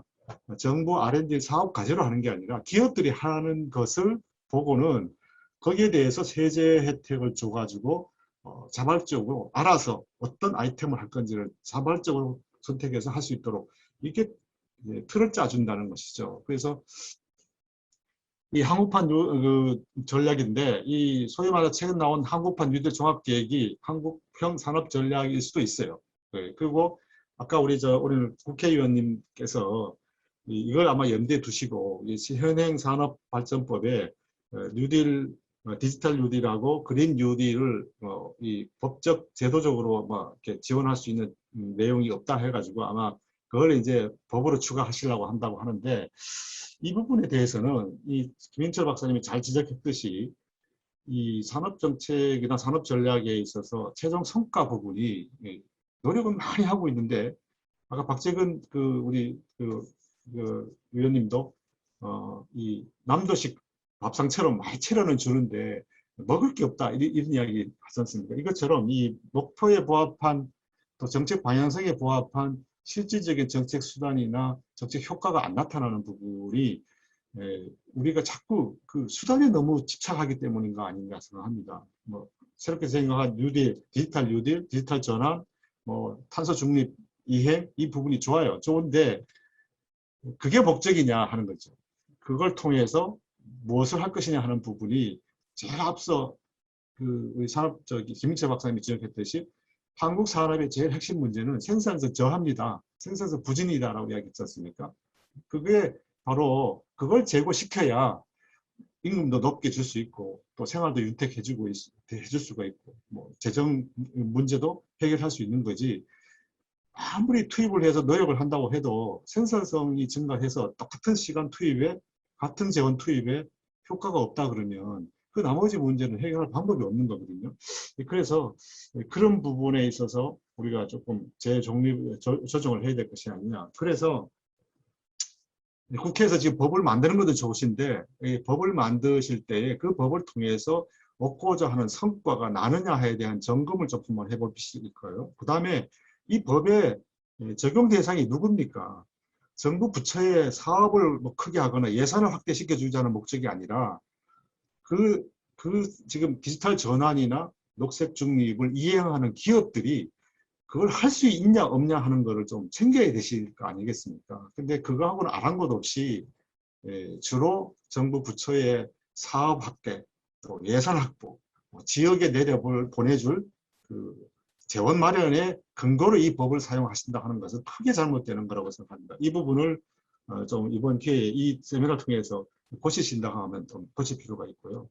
그 다음에 아까 그 산업정책의 지금 현재 진행되는 산업정책에 대해서 한 가지만 말씀을 드리면 이런 구도가 돼 있다 보니까 디지털 전환이든 녹색 대응이든 또 뭘 하든지 간에 신산업 육성이든 주력산업 고부화치든 간에 현행 지금 산업정책을 담당하는 산업부와 또 과기부, 중기부 쪽에서 정책이 안 보인다는 이야기를 계속 듣지 않습니까? 사업은 있지만 정책은 안 보인다. 이게 뭐냐 그러면 아까 말씀드린 것처럼 지금 최근에 미국이나 독일이나 이런 데 산업 전략을 통해서 연방정부나 독일 정부가 기획하는 것은 기업들이 이런 산업 전략 디자인에 대해서 반응하도록 하자는 겁니다. 녹색 중립에 대한 큰 설계를 그려줌으로 해서 기업들이 정말 그거를 어떻게 이행할 것인가 하는 거를 유도해내고 그래서 탄소 중립의 중간 목표는 탄소 배출량이 줄어야 되는 거예요. 그죠? 그런데 과연 우리의 그 정부에서 현재 지금 기획하는 여러 가지 그 큰 플랜들이 그 정책 효과를 염두에 두고 있나? 그게 아니라 이 정책 전략이나 정책의 목표 달성을 위한 보여주기식의 사업 확대만 더 주력을 하고 있다는 것이죠. 근데 그 사업은 과거의 정부는 대개 시범 사업으로 시작을 하는 거예요. 그 시범 사업을 통해서 정책과 제도를 만들어내기 위한 방편이었지 이 자체가 목표가 아니었는데 지금은 잘 보시면 마치 사업으로 전국을 도배를 하고 2겹, 3겹, 4겹 깔아주면 마치 다 하는 거로 보여지는 거지만 정부 예산 최대한 확대를 해도 400조, 500조입니다. 우리 인건비 하나도 안 가지고 가고 다 갖다 푼다 하더라도 뭐 기업들이 느끼기에는 전혀 턱없이 부족이거든요. 이런 맥락이라 그러면 지금 진행되는 사업 부분을 다시 한번 생각을 해서 각각 사업에 정책으로 제도로 바꿀 것이 뭐냐는 시범사업만 끝나면 그 이상 사업을 더 이상 할 필요가 없는 거예요. 정책화되고 제도화되면은. 그래서 그 점을 좀 제발 염두를 뒀으면 좋겠다 하는 생각이 듭니다. 그래서 현재 지나치게 그 사업 위주로 되어져 있는 산업 전략 혹은 정책을 제대로 된 산업 정책으로 갖춰가라. 그래서 하나만 딱 말씀드리면 오히려 이번에 코비드19 팬데믹이 산업 정책보다 더 좋은 효과를 가져오고 있어요. 지난 4, 5, 6년 한 10년간 디지털화를 위한 정부의 온갖 수단의 노력보다는 오히려 코리아 팬데믹이 터지니까 보통 2, 3년 혹은 한 10년 정도 걸려서 진흥화, 정부화 뭐 하려고 했던 것들을 2, 3개월 안에 다 끝내버렸다는 것이 않습니까?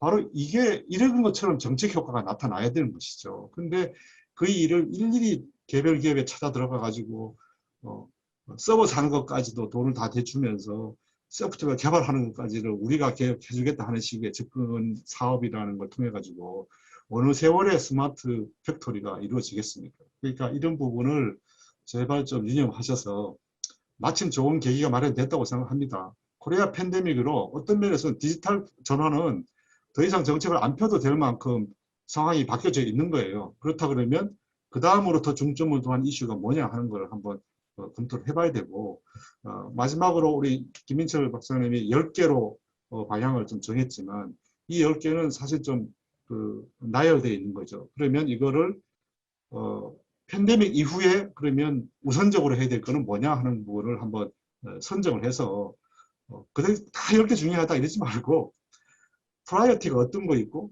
이거 다음에는 이걸 해야 된다는 시퀀스를 좀 이렇게 설정해서 좀 줄여보세요. 그리고 줄여가지고 그 각각의 지금 10개 제안을 새로운 산업 정책 목표와 이렇게 연동시켰을 때 목표가 그러니까 생산성이 제일 문제라고 했지 않습니까? 그럼 생산성을 제고하는데 상순적으로 필요한 10개의 과제 중에서 먼저 해야 될 게 뭘까 하는 거를 한번 대논의를 하게 되면 훨씬 이번 세미나를 통해서 우리 얻는 것이 있지 않을까 이렇게 생각합니다. 네, 이상입니다. 네, 감사합니다. 우리 산업에 대해서 워낙 깊이 있게 고민하시고 아직도 천착하시는 모습에 경의를 표하고요. 역시 고민이 많으니까 제가 걱정했던 대로 시간을 꽤 많이 쓰셨습니다. 페널티. 우리 항상 산업의 현장의 연구를 깊이 있게 항상 하셔서 산업정책의 방향에 참고가 될 그런 문제를 던져주시는데 역할을 많이 해주시는 우리 산업연구원의 성장동력산업연구본부를 맡고 계신 정은미 박사님, 우리 선배님이 좀 시간을 많이 쓰셨으니까 정은미 박사님이 조금 덜 쓰셨으면 감사하겠습니다. 예, 이미 워낙 발제도 훌륭하고 토론들도 훌륭하셔서 사실은 제가 추가 토론을 하는 게 이게 무슨 의미가 있을까 싶을 정도입니다만 몇 가지만 좀 강조하겠습니다. 산업정책은 어쨌든 간 제조업에서 시작했는데요. 저는 이제 산업정책이 제조업에 머무르지 않고 제조 관련의 전반적인 업그레이드를 위한 서비스 부분까지도 다른 부분까지도 포괄해야 된다고 생각합니다.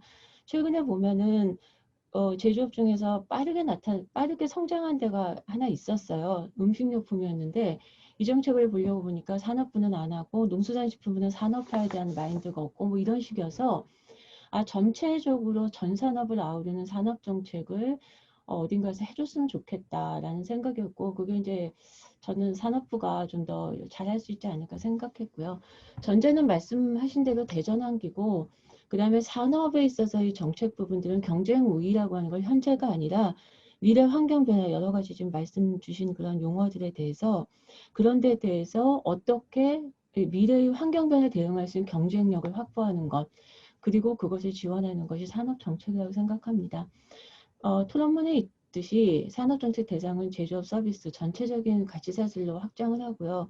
오해가 제조업은 위축될 거고 그러니까 성숙 단계고 서비스업이 유망하다라고 하시는데 제조업은 갖고 있는 경쟁력을 더 강화시킬 방안을 찾고 서비스는 이 제조업과 연계하고 또는 사회적인 요구에 맞춰서 그 경쟁력을 높여나가는 것들을 얘기를 해야 된다고 생각합니다.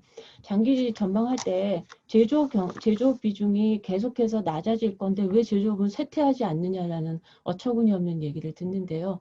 제조업의 성장률이 낮아지는 것이지 제조업이 위축되는 건 아니라고 생각합니다. 그런 관점에서 산업정책이라고 하는 것이 기존에는 특정한 산업을 목표로 했거나 했지만은 이제는 성장동력, 산업 재편 이런 것들을 위한 적극적인 역할을 해야 된다고 생각을 하고요. 기존의 수평적 산업정책에서 기능을 얘기했던 기술, 인프라, 인적자원 이런 걸 얘기했는데 말씀 주신 여러 가지 여건들을 고려할 때 하나가 더 추가돼야 된다고 생각합니다. 인풋에서 디지털 변화에 필요한 새로운 전환을 위해서 데이터라고 하는 것을 산업이 어떻게 활용할 것인가 그리고 그것을 통해서 어떻게 구조 전환, 고도화를 할 것인가 라는 것들을 산업부가 진지하게 산업정책 측면에서 고민을 해야 된다고 생각을 하고요. 새로운 산업정책은 토론문에 이런저런 얘기들을 했습니다만 산업정책이 특정한 주체들, 특정한 관계자들뿐만 아니고 집단들뿐만 아니고 사회적인 목표, 가치를 실현하기 위한 가장 강력한 수단이 될 수 있다고 생각하고요. 그것이 아마도 선진국에서 얘기하는 여러 가지의 정책들, 탄소 중립, 디지털 전환 이 뒤에 숨은 그 내면의 더 근본적인 목표가 아닐까 생각을 합니다. 이러한 관점에서 산업정책, 정책 디자인이 좀 더 KPI들이 바뀌어야 된다고 생각합니다. 지금은 정부나 정책이 성과지표가 정책을 마련하고 발표하고 의견 수렴 이게 아니라 경제 산업 성과를 높이기 위한 그런 팩터와의 연관성을 높이는 방향으로 좀 바뀌어서 이 산업정책도 보다 더 효과적으로 되어야 된다라고 생각을 하고요. 어쨌든 간 전체적인 건 시장에 반하는 것이 아니라 시장을 선도적으로 전환하기 위해서 이러한 그 산업정책이 리더십을 발휘해야 된다고 생각을 하고요. 산업정책 영역은 전 여전히 유효하다고 생각합니다. 말씀하신 글로벌 기업 굉장히 유능한 건 저도 알고요. 저도 가끔 가다가 하다 보면은 이게 정책은 뭘까라는 생각을 하는데 기업은 그럼에도 불구하고 글로벌 지도이나 이러지만 기업의 지도이고요. 부분적인 그런 로컬 오토마이제이션을 추구하는 데 반해서 산업정책은 국가적인 범위에서 그리고 산업의 발전 방향, 중장기 지도를 제시하는 이러한 역할들을 해야 된다고 생각합니다. 물론 그 밑에는 산업지형 변화에 대해서 통찰력과 그다음에 역량 이런 것들을 계속해서 높이는 것들이 필요하고요. 그런 점에서 산업정책은 여전히 필요하고 여전히 중요하고 선진국도 여전히 강조되고 있다고 생각합니다. 산업정책의 추진 방향은 메가트렌드 뭐 이런 것들에서 산업 가치 사슬을 전반적으로 상향 이동하는 이런 것들이 목표가 돼야 되고요. 따라서 생산, 수출 이런 실적이 아니라 관련한 산업 전체적인 그 가치를 창출하는 활동들을 포괄해야 된다고 생각하고요. 한국 산업, 한국형이라고 하는 것들을 얘기할 때 한국 산업은 굉장히 위기다라는 말을 하는데 저는 장점도 있다고 생각합니다. 다양한 산업 포트폴리오를 갖고 있고요. 이만큼 IT, 제조, 기계, 소재, 부품 뭐 다 갖고 있는 나라는 중국밖에 없습니다. 그러면은 우리나라에서 빠르게 더군다나 중국도 그렇지만 우리도 변화에 대해서 적응 속도나 유연성들이 굉장히 높고요. 수요하고 생산들이 변화하기 때문에 이러한 변화에 대해서 미래에 대해서 대응할 수 있는 역량들도 더 빨리 갖출 수도 있다고 생각합니다. 그리고 우리가 갖고 있는 게 운영기술, 그 다음에 숙련 인력들이 있고요. 단점이 높은 국내 생산 비용, 그 다음에 불균형 성장에 의한 주체간 불균형, 산업 미분화에서 작은 내수 기반, 따라서 글로벌 시장을 목표로 하는 이런 것들이 필요하고요. 이러한 단점을 인식하고 장점을 활용하겠다라는 것이 한국형 산업 발전 전략이 되어야 되고 동시에 산업 정책은 이를 위해서 무엇을 해야 될 것인가 라는 역할이 필요하다고 생각하고요. 정책 대상은 기업이나 산업 그 자체가 아니라 그들의 혁신 역량, 성장 동력을 어떻게 창출할 것인가 라는 것들이 되어야 된다고 생각합니다. 이런 점에서 저는 이제 주력 산업, 신산업 이렇게 이분법적으로 접근을 하면은 답이 없다고 생각합니다. 아까 주원 실장님도 지적했듯이 신산업은 굉장히 작은 영역인데 우리의 자동차 산업이 변하는 거고 우리의 소재 산업이 변하는 거고 그다음에 화학 산업이 변해서 바이오 이런 식으로 나온다고 생각하면 이분법적 접근이 아니라 경쟁 우위 그리고 어떠한 제품군들이 산업을 바꿀 것인가 이런 식의 그 다른 접근이 하나 좀 필요하다고 생각을 하고요. 말씀드린 대로 국가적으로 지금 탄소 중립을 얘기하는데 여기에서 제조업이나 산업을 적대시하는 것이 아니라 그것을 실현하기 위한 최적의 도구로 산업을 그리고 산업 정책을 고려하는 게 필요하다고 생각합니다. 다른 부분들은 뭐 이미 다 말씀하셔서 제가 더 이상 강조할 것은 없고요. 어쨌든 간 산업정책은 산업 전체의 발전 목표, 비전, 전망, 로드맵을 총괄하는 역할을 갖고 다른 정책들, 산업, 기술, 통상, 최근에는 특히 환경, 노동 이런 정책들, 교육 전부 다 연계가 필요하고요. 말씀하시는 산업 경쟁력 또는 산업 영향 평가라고 하는 것들이 국가적으로 좀 중시가 되어야 된다고 생각합니다.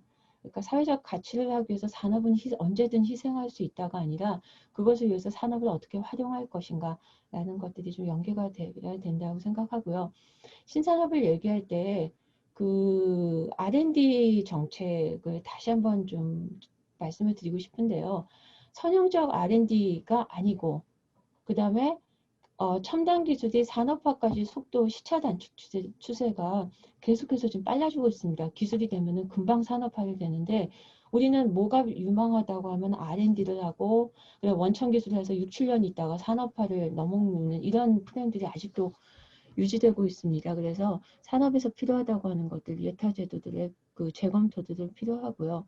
R&D에서 제조만을 여전히 생각을 합니다.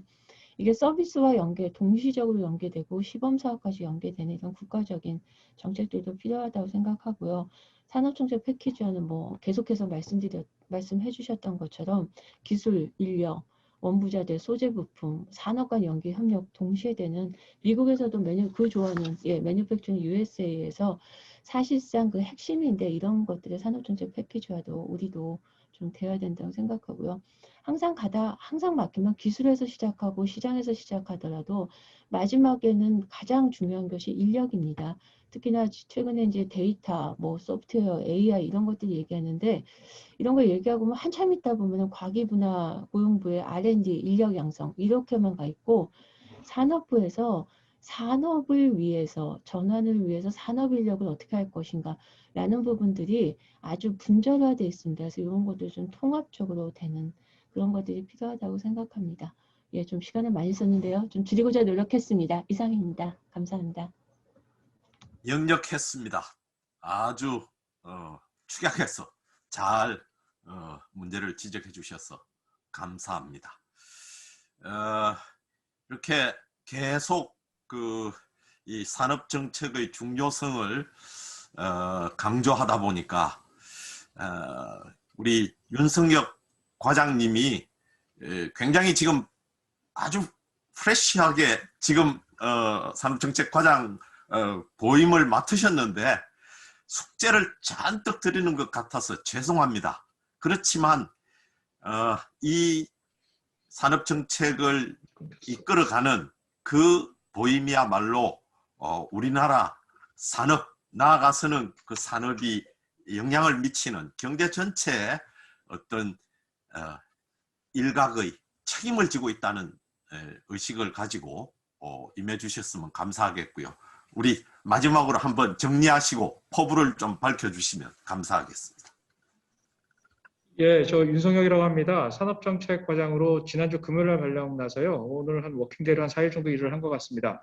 오늘 저기 좋은 발제 들었고요. 토론하시는 분들도 정말 제가 좀 반성도 많이, 산업정책을 그동안 해왔던 사람으로서 반성도 많이 되고 이런 부분들을 조금 더 살펴봐야겠구나 하는 좋은 시간이었던 것 같습니다. 특히 그 국내외 그 총력소 생산성이 이렇게 정체되고 있다든지 이런 국내 산업이 처한 여건이라든지 글로벌 공급망 재편이라든지 생산 가능 인구가 감소한다든지 여러 가지 여건들에 대해서 잘 설명해 주셔서 정말 좋았던 것 같습니다. 코로나 이후에 저희가 제조업과 산업정책의 중요성을 다시 한번 인식하게 된 계기가 아닌가 싶습니다. 지난해 사실은 코로나 이후에 전 세계 경기가 전반적으로 다 좋지 않았는데 그래도 우리나라가 나름 OECD 국가 중에서도 선방할 수 있었던 이유가 우리가 가지고 있는 제조업 분야의 강점 그리고 우리 기업들이 갖고 있는 다양한 어떤 포트폴리오들이 우리 경제가 그나마 양호한 성적을 거뒀던 그 저변이 아니었나 싶습니다. 특히 최근에는 이제 코로나가 어느 정도 이제 뭐 아직 우리나라는 뭐 오늘 환자도 700명 가까이 나온다고 하던데 이제 뭐 백신 보급도 활성화되면 이제 확산되면서 주요국들 중심으로 이제 경기 회복에 이제 좀 가시화되는 것 같은데요. 그럼에도 불구하고 미중 기술 패권 경쟁이라든지 그리고 글로벌 공급망의 재편이라든지 보호무역 주의 확산이라든지 어떤 우리 기업들이 제일 싫어하는 불확실성은 점점 더 가중되고 있는 것 아닐까 이런 생각이 듭니다. 그래서 우리 기업들이 갖고 있는 이런 불확실성들을 우리가 정책적 측면에서 어떻게 도와드리는 것이 우리 기업들의 좀 기업 경영 예측 가능성을 높일 수 있는 정책이 될 수 있을까 이제 고민해야 되는 시점이라고 생각을 하고요. 저희 정부가 하고 있는 정책들 그리고 올해 이렇게 하겠습니다라고 발표한 계획들을 제가 추가로 또 말씀드리는 거는 별로 유효하지 않을 것 같고 오늘 주신 말씀들 참 그 경제 정책이 나이브하다라는 말씀도 주셨고요. 그리고 지역 혁신 우리가 말은 좋지만 타 수도권에 올라와 있어서 할아버지 데리고 지역할 수도 없다라는 말씀도 주셨고요. 그리고 코로나로 인해서 사실은 이제 기존에 어려웠던 어떤 것들이 사실은 레거시 비용들이 많이 간접적이 없어지면서 디지털 전환도 사실은 그 어떤 때보다도 촉진이 된 것 같습니다. 그래서 저희가 이거는 이제 저희 정부 차원의 의견은 아니고 제 개인적인 좀 의견인데요. 제가 이제 산업정책 과장을 맡으면서 이제 여러분들의 의견을 좀 듣고자 하는데 최근에 들은 말 중에 한 말이 새 정부가 들어서면 계속 이제 신산업을 육성하겠다라고 계속 얘기를 하는데 새로운 산업은 없다. 새로운 비즈니스 모델이 있을 뿐이다라는 말씀들을 하시더라고요. 그래서 그동안에는 사실은 산업정책이나 우리 R&D 정책이라는 게 어떤 산업이 미래의 유망산업이다라고 해서 그 산업을 육성하기 위한 세부 R&D 과제를 기획하고 그쪽에 금융을 집중시키고 그쪽 분야의 인력을 양성하는 쪽으로 많이 갔던 것 같아요. 근데 이제는 사실은 어떤 비즈니스 모델이 미래 시장에서 프리베일을 할지, 예를 들어서 우리가 카톡이 처음 나왔을 때 지금 카카오가 은행을 하고 택시 비즈니스에 진입을 하고 할 거라고는 저는 상상을 못 했었거든요. 그래서 어떤 비즈니스 모델을 정부가 예측해서 그것을 이끌어 나가겠다라는 정부 주도의 산업 정책의 유효성은 좀 한 단계 지나간 것 아닌가 이런 생각도 개인적으로는 해보게 됐습니다. 그래서 기업들이 새로운 비즈니스 모델을 일으키고 새로운 산업을 만들어 나갈 때 그것을 측면 지원하는 것이 정부의 역할이라고 보고, 그렇게 되면 지금 저희가 시범적으로 하고 있는 규제 샌드박스 모델 같은 것들이 산업부나 어떤 컨트롤 타워 부처에서 좀 적극적으로 좀 더 대폭 확대해 가야겠다는 생각도 하게 되고요. 또 하나는 방금 아까 말씀드렸지만 R&D 지원 제도 같은 경우도 정부가 정해서 공고를 띄우면 민간 기업이나 이제 대학이나 연구소에서 이제 응모하는 그런 방식이었는데, 기업들이 R&D를 하고 정부가 패키지 지원하는 그런 형태로 가야 될 것 같고, 인력 정책도 마찬가지입니다. 인력 정책도 지금은 이제 산업부 같은 경우는 인력 정책의 주요 사업들은 다 이제 고용부나 교육부 쪽에 다 넘겨준 상황이긴 한데, 그래서 산업부는 산업계의 니즈를 고용부와 중기부, 교육부에 넘겨주는 역할 정도를 하고 있거든요. 근데 그거 산업부가 하겠다는 말씀은 아니고요. 이것도 사실은 대학이나 직업훈련기관에서 인력 양성을 첨단 산업 분야의 인력 양성을 한다는 것이 과연 맞는 정책인지 한번 되돌아봐야 될 것 같고요. 그래서 인력 정책도 민간 주도로 가야 된다고 생각을 하고 거기에 맞는 정책 프레임을 다시 짜야 된다는 생각을 해보게 됐습니다. 또 하나는 이제 기업을 지원하는 것이 있고요. 또 하나는 이제 화두가 여러분들이 말씀해 주셨지만 탄소 중립이나 글로벌 밸류체인의 재편 문제는 결국은 구조조정을 동반할 수밖에 없습니다. 뒤처지는 기업들, 한계 기업들에 대해서 어떻게 대응을 할 것인지에 대한 문제가 상당히 중요할 것 같고, 그래서 아까도 이제 여러 발제자와 토론자분들께서 얘기를 해주셨는데, 구조조정 법체계, 사업 전환을 어떻게 여하이 새롭게 전환되는 사업 구조에 맞게 우리 기업들이 전환할 수 있게끔 지원할 것인지 전반적인 정책 가버넌스를 다시 되돌아봐야 되는 시점 아닌가 이런 생각을 해보게 됐습니다. 오늘 짧지 않은 시간이었지만 정말 많이 배웠던 것 같습니다. 그리고 이 화두들을 잘 엮어서 우리가 다음 산업 정책을, 산업 전략을 짤 때 저희가 참고를 하도록 하겠습니다. 그리고 앞으로도 많은 조언을 좀 구하겠습니다. 감사합니다. 네, 감사합니다.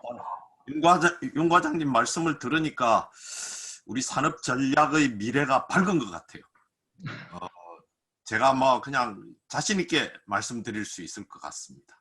우리 많은 토론자들 그리고 발제자께서 지적하신 내용을 싹 이렇게 흡수해서 미래의 산업 전략을 수립하는 자세를 제가 포부라는 용어를 썼는데 그 포부를 탁 얘기해 주시는 모습이 든든합니다. 감사드립니다. 이래서 이제 발제자와 토론자의 토론 모두 마쳤는데요. 제 생각으로는 우리 발제를 해주신 김인철 박사님께 혹시 토론자들의 말씀을 듣고 하실 말씀이 있으시면 간단히 한 1, 2분 정도 정리한다는 기분으로 말씀해 주시면 감사하겠습니다. 오늘 토론 말씀 대단히 감사합니다. 제 발제는 최종적으로 완결된 내용을 전해드리는 것이 아니라 고쳐야 되고 수정하고 보완해야 할 부분이 굉장히 많이 있는 상황이기 때문에 토론자분들께서 전문가적 식견으로 보내주신 의견이 제가 갖고 있는 내용 그리고 궁극적으로는 우리나라 산업정책을 개선하는 데 있어서 많은 도움이 될 것으로 생각을 합니다. 앞으로도 이런 자리가 좀 자주 많이 있었으면 하는 바람을 갖고 있습니다. 감사합니다. 네, 감사합니다. 혹시 다른 분 중에 코멘트를 이것만은 한 1분 정도 써야겠습니다 하시는 분이 있으시면 말씀해 주시죠. 굉장히 위협적으로 말씀드렸기 때문에 없으신 것 같습니다. 오늘 포스트 코로나 시대 산업구조 혁신을 위한 토론회 굉장히 적절한 주제로 국회 산업통상자원 중소벤처기업위원회 이장섭 의원실에서 강하게 드라이브 해주시고 산업부와 우리 산업연구원이 거기에 응해서 이런 좋은 자리를 만들었던 것 같습니다. 실은 우리 산업은 이 경제 위기를 넘길 때 혁혁한 공을 했었습니다.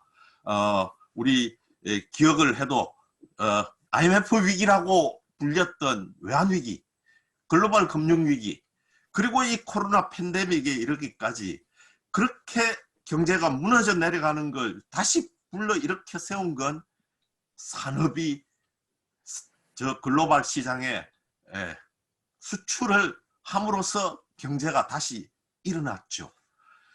그런데도 불구하고 산업을 혁신하고 산업의 구조조정을 한다라는 정책을 얘기하면 왜 산업정책이 필요하냐? 라는 얘기들을 흔히 합니다. 산업이 성과를 잘 내기 때문에 그렇죠. 아이러니죠. 그렇지만 지금 글로벌 환경은 이렇게 안이한 생각으로 가서는 안 되는 상황으로 달리고 있습니다.